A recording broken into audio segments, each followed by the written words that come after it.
వివేక మార్గంలో పోవాలి. మహా విద్వాంసుడు, భారతవంశ సామ్రాజ్యానికి ప్రధానమంత్రి అయిన విదురుడు తన ప్రభువు అవివేకాన్ని వేలెత్తి చూపుతూ చెబుతున్నాడు. ప్రభూ, ధనవంతుడున్నాడే, వాడు హాయిగా సుఖపడుతూ భోగమయ జీవితం గడుపుతూ తృప్తి పడకూడదు. 10 మందికి పెట్టి పేదవారికి దానధర్మాలు చేస్తూ ఉండాలి. దానం చేసేటప్పుడు చిరాకుతో, విసుగుతో చెయ్యకూడదు. సంతోషంతో చేస్తే పుచ్చుకున్నవాడు కూడా ఆనందిస్తాడు. దానివల్ల మన పుణ్యం పెరుగుతుంది. అదే ధనానికి ఫలం. వేదాంగాలు చదివిన వారుంటారు.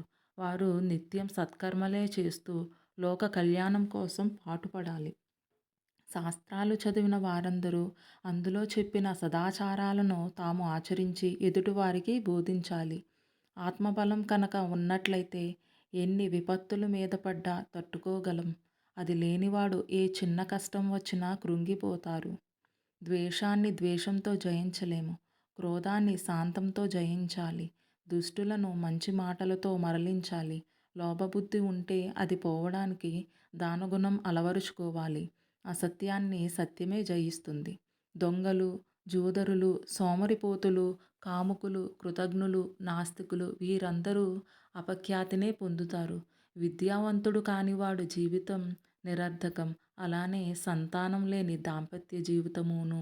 విశ్రాంతి లేకుండా తిరిగే వారికి త్వరగా ముసలితనం వస్తుంది.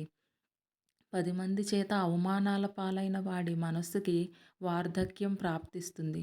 నిరంతరం మననం చేసుకోకపోతే విద్య నిలువదు.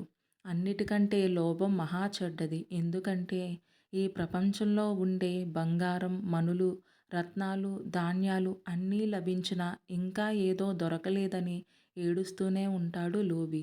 అందువల్లనే మానవుడు ముందుగా లోభగుణాన్ని విడిచిపెట్టాలంటారు.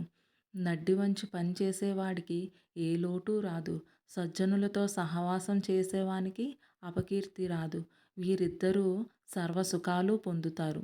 గుణవంతులను దోషులుగా ప్రచారం చేయడం కంటే మరణం లేదు. ఇతరులను నిందిస్తూ కూర్చోవడం కంటే దరిద్రం లేదు. విద్యార్థులైన వారు సోమరితనాన్ని దరిచేరనివ్వకూడదు. వ్యామోహాలకు లొంగరాదు. మదోన్మత్తులు కాకూడదు. చపలచిత్తులు కాకూడదు. సర్వసుఖభోగాలలో తేలియాడేవానికి చదువు రాదు. విద్యాభ్యాస కాలంలో వినయాన్ని, క్లేశ సహనాన్ని అలవర్చుకోవాలి. అప్పుడే విద్య అంటుతుంది. ప్రభు, మరొక ముఖ్యమైన మాట సావధానంగా వినండి.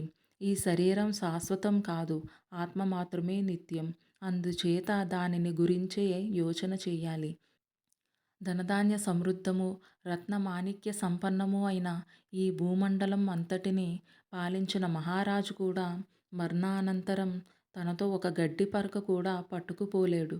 అన్నీ ఇక్కడ విడిచిపోవలసిందే. ఈ విషయం మీకు తెలియనిదని చెప్పడం లేదు. తెలిసిన వాటిని మళ్ళీ గుర్తు చేసుకోవడం మన విధి. కష్టపడి పెంచి, పోషించి, విద్యాబుద్ధులు నేర్పి, సంపదలన్నీ ఇచ్చిన తండ్రి మరణిస్తే ఇన్ని అనుభవించే ఆ కొడుకు ఏం చేస్తున్నాడు? ఇంతసేపు ఏడ్చి వల్లకాటికి తీసుకుపోయి బూడిద చేస్తున్నాడు. అంతే కదా! ఆ తరువాత హాయిగా జీవితం సాగిస్తున్నాడు. ఇది లోక వ్యవహారం. ఆ మరణించిన వాడి సిరి సంపదలన్నీ బంధువులు పంచుకు తింటున్నారు. ఆ శరీరాన్ని బూడిద చేస్తే పంచభూతాలలో కలిసిపోతుంది.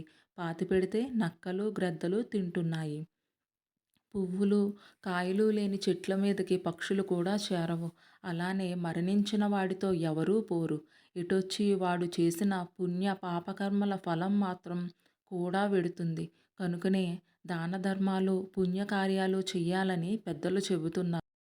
మనం చెయ్యవలసిన పనులు మనం చేసుకుంటూ పేద సాధలను ఆదరంతో చూస్తుండాలి. పతితులను రక్షించడానికి ప్రయత్నించాలి. గురువులయందు భక్తి కలిగి శ్రద్ధతో వారి బోధలు వింటూ వారిని సేవించుకోవాలి. ఎప్పుడూ సత్యమే పలకాలి. అసత్య భాషణానికి అవకాశం ఇవ్వకూడదు. ధనవంతులు దాన ధర్మాలతో త్యాగబుద్ధిని ఎలా అలవర్చుకుంటారో అలానే బలపరాక్రమాలు కలవారు ఎదుటివారిని హింసించడానికి దానిని వినియోగించరాదు. దుర్బలులకు సాయపడటానికే వీరులు కృషి చెయ్యాలి. అన్ని దానాల కంటే శ్రేష్టమైనది అన్నదానం. అదే కదా ప్రాణానికి ఆధారం.